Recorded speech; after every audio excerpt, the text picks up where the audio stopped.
नमस्कार। तो वारिसनगर विधानसभा के महागठबंधन के उम्मीदवार श्री फूल बाबू जी, हम इनसे जानना चाहेंगे जो इस बार इनका क्या ऐसा मुद्दा है जो वो लेकर, क्योंकि 2020 में भी इन्होंने दूसरे नंबर पर रहा था और इस बार फिर इनका क्या मुद्दा रहेगा। नमस्कार, आपका बिहार भारती न्यूज में स्वागत है। बिहार भारती के तमाम दर्शकों को भी मेरी तरफ से, महागठबंधन की तरफ से नमस्कार। ये बताइए, जो पिछले 15 साल में क्या ऐसा कार्य नहीं हुआ जो इसको लेके आप पिछले बार भी फील्ड में बहुत मेहनत किए और इस बार भी आपका जो है बहुत ज़्यादा ही मेहनत देखा जा रहा है। थोड़ा संशोधन कर दूं, जहां हम खड़े हैं ये शिवाजीनगर विधानसभा क्षेत्र है, शिवाजीनगर ब्लॉक का क्षेत्र है और यहाँ से पिछले 20 वर्षों से एमएलए है माननीय निवर्तमान एमएलए। तो आप जो जानना चाह रहे हैं कि विकास के नाम पर क्या छूट गया है, आप ये पूछ लेते कि माननीय एमएलए साहब ने विकास के नाम पर क्या किया है। किसी जनता से पूछ कर देख लीजिए कि विकास के नाम पर उन्होंने क्या किया।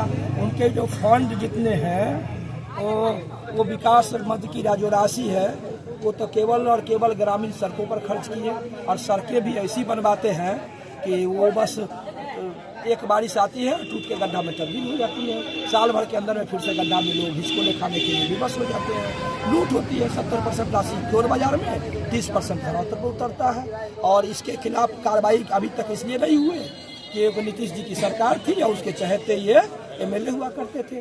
नहीं तो ईडी सीडी पता नहीं कितनी एजेंसियां हैं, सब सरकार के बदौलत विपक्षियों को तंग करने का काम करता है। ऐसे ऐसे लोग अपने लिए, अपने बेटों के नाम से, अपनी पत्नी के नाम से, अपने मौसा के नाम से, पता नहीं किसके किसके नाम से करोड़ों रुपये अरबों रुपये की संपत्ति अर्जित कर लिया है।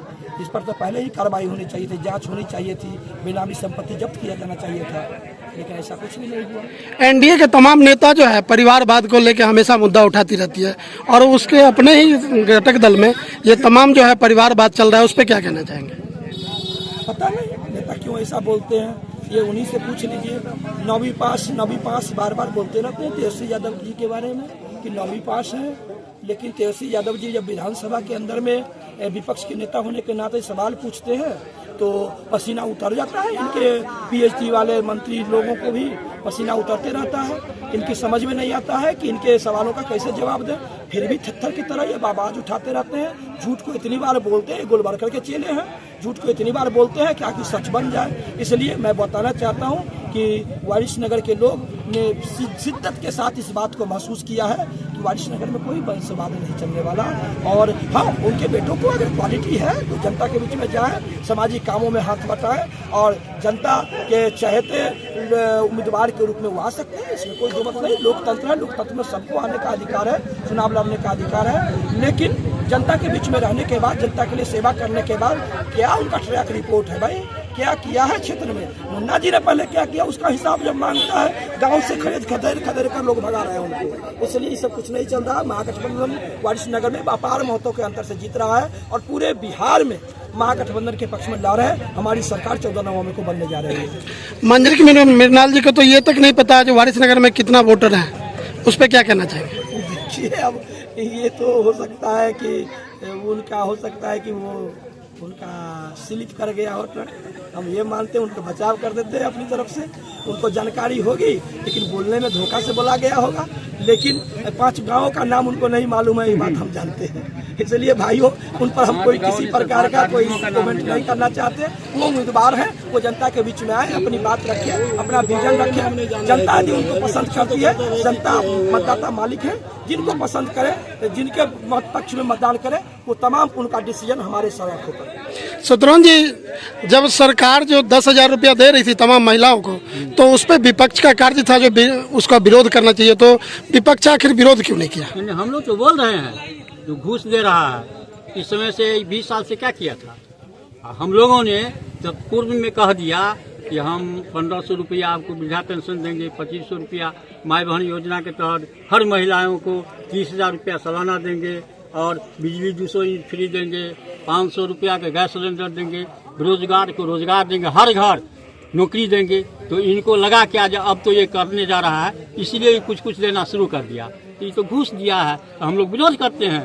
ये घूस दिया है, फिर रिटर्न करना पड़ेगा। और हम लोग जो कहते हैं, वादा करते हैं, जो देते हैं वो परमानेंट है। हम जो वादा किए हैं माई बहन मान योजना के तरह तो 2500 रुपया देंगे, वो 30,000 रुपया हर साल देंगे। और जब तक हमारी सरकार रहेगी तब तक देंगे, ये नहीं जी एक ही साल में ख़त्म कर देंगे।